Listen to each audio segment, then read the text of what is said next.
So ngayon guys, dito naman tayo sa sa kulungan ng mga manok na ano nila, sir. Tingnan niyo naman guys, oh, tingnan niyo yung mga sili, kamatis, ang gaganda nila guys, oh.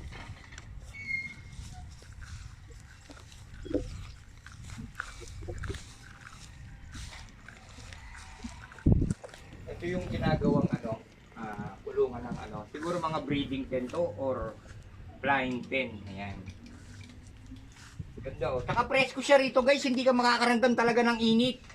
Presko. Oo. Presko dito guys. Oh, tingnan nyo naman yung mga tier dito guys, talagang quality. Oh. Ito naman yung guys, yung kwarto ni Anton. Anton! Ayan, yung tambayan nilang ng gamit.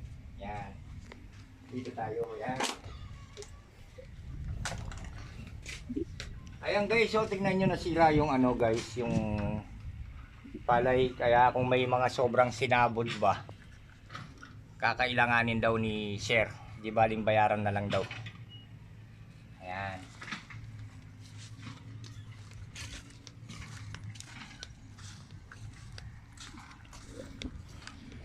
Ayan, meron pa siyang court basketball dito.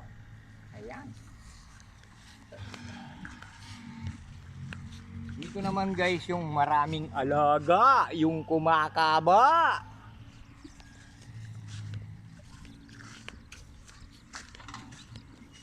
Gusto ko sanang dumaan dito guys, kaso natatakot ako. Wala laki ng aso doon sa garahe ni Sir.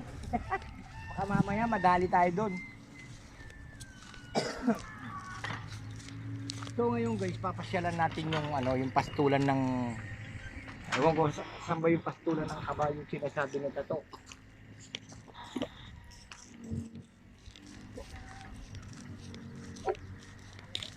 Ayun pala, shoutout pala kay Boss Im. Boss Im, tatlo pala ako sa 15.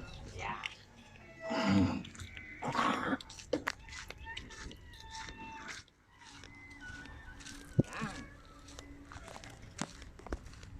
Ayan si Anton. Ayan, shoutout pala kay Boss Anton. Antotan.